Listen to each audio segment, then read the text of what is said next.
ఇక గన్ల గర్జనలకు బాంబుల మోతలకు end card పడనుంది. చెరలో ఉన్న బందీలంతా ఇక ఇళ్లకు వెళ్లిపోనున్నారు. చూస్తూనే ఉండండి, కొన్ని రోజుల్లోనే పరిస్థితి మొత్తం మారిపోనుంది. ఈ మాటలు చెబుతున్నది అమెరికాకు కాబోయే అధ్యక్షుడు డొనాల్డ్ ట్రంప్. ఇంతకీ ఆయన చేసిన వ్యాఖ్యలు ఎవరిని ఉద్దేశించినవి, దేనికోసం?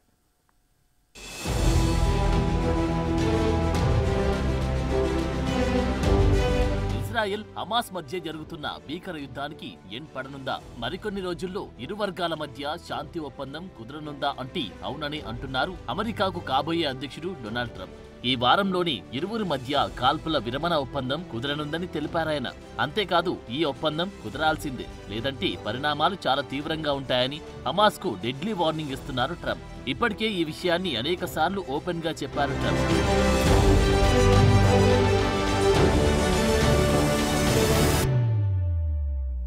అమెరికా ప్రస్తుత అధ్యక్షుడు జో బైడెన్ ఇటీవల ఇచ్చిన స్టేట్మెంట్లు శాంతి ఒప్పందం కుదరనుందని ప్రకటించారు. ఈ యుద్ధాన్ని ఆపేందుకు తాము కట్టుబడి ఉన్నామన్నారు. దీనిపైనే ట్రంప్ స్పందించారు. డీల్ కుదరనుందని కాదు, కుదరాల్సిందే అని చెప్పారు. అంతేకాదు, తాను అధ్యక్షుడిగా బాధ్యతలు చేపట్టే నాటికి హమాస్ చెరలో ఉన్న బందీలను రిలీజ్ చేయాల్సిందే అన్నారు. లేదంటే హమాస్ ఇంతకు ముందు ఎన్నడూ చూడని విపరీత పరిస్థితులను చూడాల్సి వస్తుందన్నారాయన.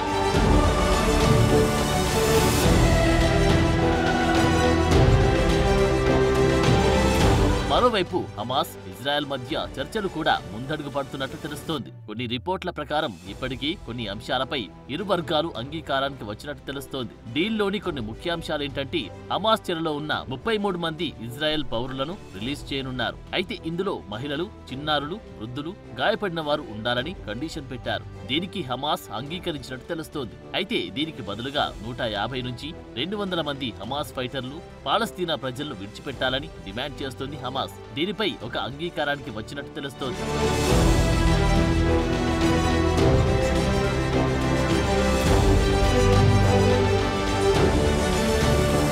అయితే హమాస్ చేస్తున్న ఒక డిమాండ్ కి మాత్రం నో చెబుతోంది ఇజ్రాయెల్. ఇటీవల హమాస్ యహ్యా సిన్వర్ ను మట్టుబెట్టింది ఇజ్రాయెల్ ఆర్మీ.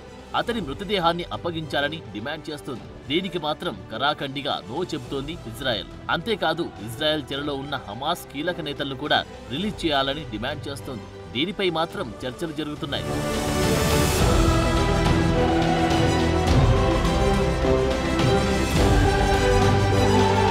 ఈ ఒప్పందం అమల్లోకి వచ్చిన 16 రోజుల తర్వాత రెండో స్టేట్ మొదలు కానుంది. అయితే అప్పుడు ఎంతమందిని రిలీజ్ చేయాలనే దానిపై మాత్రం క్లారిటీ రాలేదు. ప్రస్తుతం దీనికి సంబంధించిన చర్చలు కొనసాగుతున్నాయి.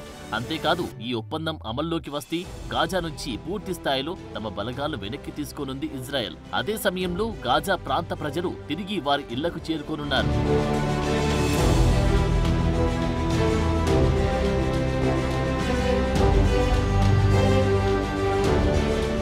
హమాస్ ఇజ్రాయెల్ పై దాడి చేసి మొత్తం 251 మంది ఇజ్రాయెల్ పౌరులను బందీలుగా చేసుకుంది. వీరిలో ఇప్పటి వరకు 94 మందిని విడిచిపెట్టింది ఇజ్రాయెల్. సర్చ్ ఆపరేషన్ లో మరో 34 మంది మృతదేహాలు గుర్తించారు. ఇక మిగతా వారిని విడిపించేందుకు కృషి చేస్తోంది. ప్రస్తుత పరిణామాలు చూస్తుంటే హమాస్ కాస్త వెనుకడుగు వేసే అవకాశాలే కనిపిస్తున్నాయి. ట్రంప్ బాధ్యతలు చేపడుతూ ఉండడం, ఇజ్రాయెల్ దూకుడు, సిరియాలో అసద్ ప్రభుత్వం కూలిపోవడం, హెజ్బుల్లా వీక్ కావడం, ఇలా అనేక అంశాలు ఇప్పుడు హమాస్ కు వ్యతిరేకంగా మారుతున్నాయి.